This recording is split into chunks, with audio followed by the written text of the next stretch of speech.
Hi everyone. In this video, we are going to see the summary of the essay Feminist, Female, Feminine written by Toril Moi. Toril Moi is a literary critic and theorist who was born in 1953. She is a living writer. Now let's see the biography of Toril Moi. Toril Moi is a Norwegian literary critic and theorist. She was born on 28 November 1953 in Farsund, Norway. She is James B. Duke Professor of Literature and Romance Studies and Professor of English, Philosophy and Theatre Studies at Duke University. She is also the director of the Center for Philosophy, Arts and Literature at Duke. She works on feminist theory and women's writing. In 2002, she was awarded an honorary degree, Dr. Philos Honoris Causa, at the Norwegian University of Science and Technology. In 1998, she won Duke's University Teacher of the Year Award, and in 2008, she won the Dean's Award for Excellence in Mentoring of Graduate Students. Now, she is a member of the Norwegian Academy of Science and Letters. Feminist, Female, Feminine is an important essay written by Toril Moi. The title of this essay indirectly refers to the three categories of the 19th century women's writing identified in Elaine Showalter's A Literature of Their Own. Moi redefines the terms and uses them as a basis of a critique of Showalter's own theoretical position. In this essay, it is argued that feminist is a political term, female is a biological term, and feminine is a cultural definition. This essay questions the belief that female experience is the basis of feminism, or in other words, that politics is a direct effect of biology. If feminine specifies a cultural rather than a biological difference, to oppose feminine to masculine in an absolute binary opposition is ultimately to reaffirm an essentialist and patriarchal distinction. It follows that to privilege feminine writing is to be in perpetual danger of falling into yet another form of biological essentialism. This essay develops the argument that the feminine is not an essence but a culturally produced position of marginality in relation to patriarchal society. Over the past decades, feminists have used the terms feminist, female, and feminine in a multitude of different ways. It is important to make the distinction between the terms feminist, female, and feminine. Only a clear understanding of the differences between them can show what the crucial political and theoretical issues of contemporary feminist criticism really are. Toril Moi proposes the association of feminist or feminism with a political position, female or femaleness as a biological condition, and feminine or femininity with a set of culturally defined characteristics. Now let's see what Toril Moi says about feminist in this essay. The term feminist must always be seen as a political movement. It makes feminist criticism a specific kind of political discourse, a critical and theoretical practice committed to the struggle against patriarchy and sexism. Feminist criticism and theory must in some way be relevant to the study of the social, institutional, and personal power relations between the sexes. Kate Millett, in her Sexual Politics, says that the essence of politics is power. Toril Moi states that the task of feminist critics and theorists is to expose the way in which male dominance over females constitutes perhaps the most pervasive ideology of our culture and provides its most fundamental concept of power. Feminists have politicized existing critical methods, and it is on this basis that feminist criticism has grown to become a new branch of literary studies.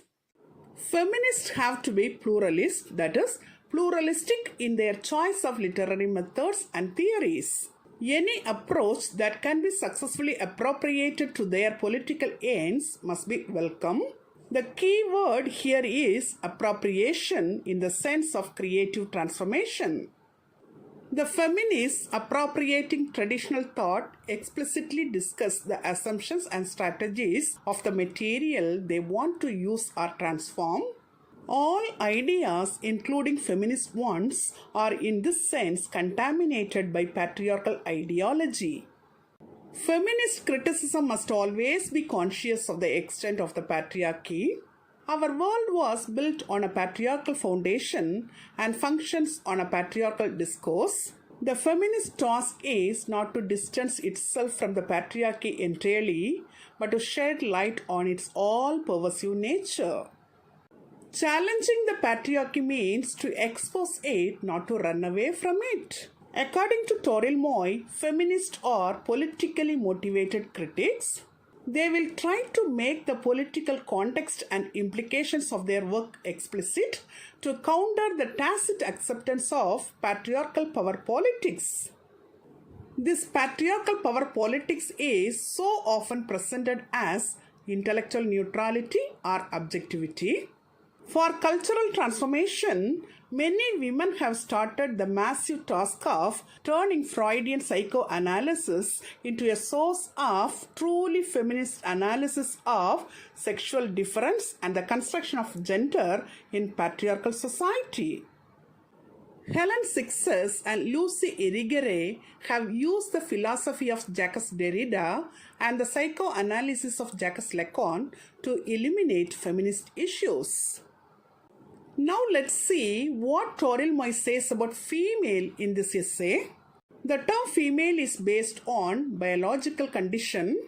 The very fact of being a female does not necessarily guarantee a feminist approach. A feminist approach is one that actively commits to the struggle against all forms of patriarchy and sexism. A female tradition in literature or criticism is not necessarily a feminist one. This confusion leads to the assumption that the description of a woman's experience is inherently feminist. Making visible the experiences of women is an act of rebellion against the silencing and repression of the patriarchy. Many times it results in the description of these experiences in ways that are alienating, deluded, and degrading, and that fuel the patriarchy more than destroy it. Feminism cannot be reduced to the female experience. Feminism as a political theory cannot be reduced to a reflection or a product of that experience. Men can be feminists, but they can't be women. Feminism is not exclusively about female experience. Under patriarchy, men will always speak from a different position than women, and their political strategies must take this into account. In practice, the would-be male feminist ought to ask himself whether he as a male is really doing feminism a service in our present situation by masking in on the own cultural and intellectual space women have created for themselves within his male-dominated discipline. Now let's see what Toril Moi says about feminine in this essay. Many feminists use the terms feminine and masculine to represent social constructs. These terms are the patterns of sexuality and behavior imposed by cultural and social norms. To reverse, they use the terms female and male for the purely biological aspects of sexual difference. According to Simon de Beauvoir, femininity is a cultural construct. One isn't born a woman, one becomes one. Patriarchal oppression consists of imposing certain social standards of femininity on all biological women in order precisely to make us believe that the chosen standards of femininity are natural. A woman that refuses to conform can be labeled both unfeminine and unnatural. In the patriarchal interest, the two terms femininity and femaleness stay thoroughly confused.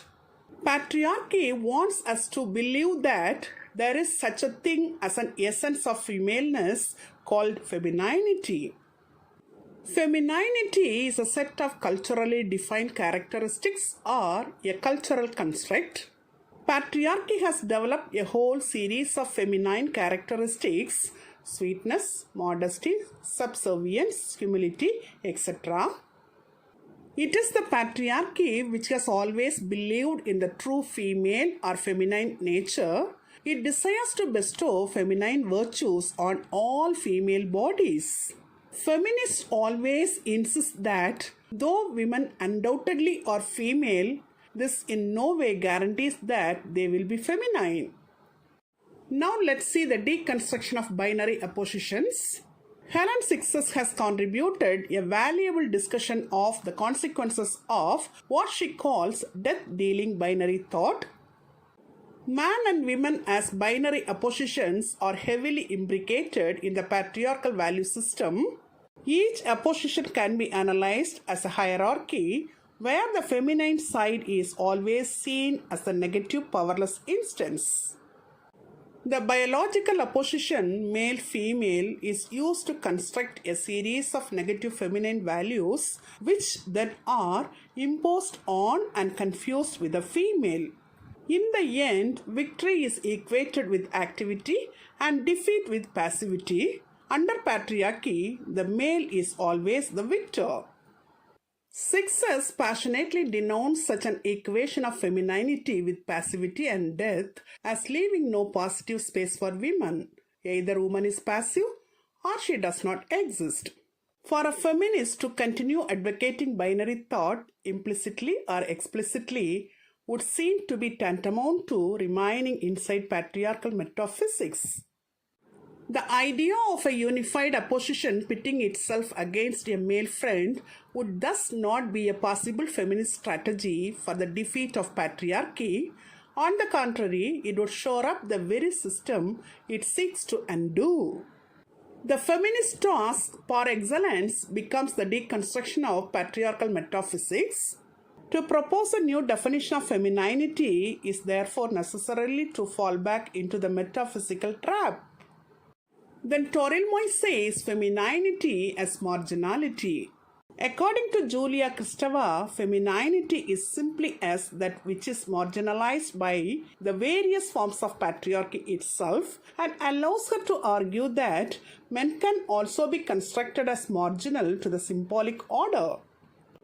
To posit all women as necessarily feminine and all men as necessarily masculine is precisely the move which enables the patriarchal powers to define not femininity but all women as marginal to the symbolic order and to society. Success says that femininity is defined as lack, negativity, absence of meaning, irrationality, chaos, darkness, etc. In short, as non-being. Kristeva's emphasis on marginality allows us to view this repression of the feminine in terms of positionality rather than of essences. The feminist struggle must be seen historically and politically as a three-tiered one. The first one is women demand equal access to the symbolic order, that is, liberal feminism and equality.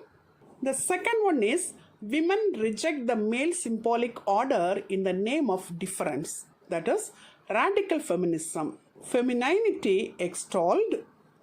The third one is women reject the dichotomy between masculine and feminine as metaphysical. The third position is one that has deconstructed the opposition between masculinity and femininity and therefore necessarily challenges the very notion of identity. Kristeva strongly advocates the third attitude. She says, in this third attitude, which I strongly advocate, the very dichotomy man-woman as an opposition between two rival entities may be understood as belonging to metaphysics.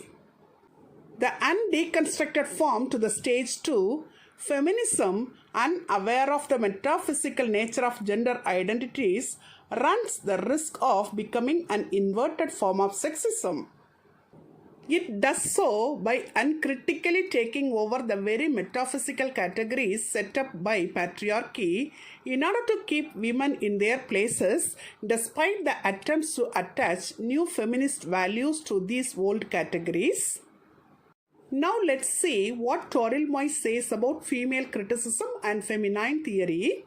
It can be divided between female criticism, which may or may not be feminist, but the majority is feminist criticism, and feminine theory, which is mainly concerned with the construction of femininity.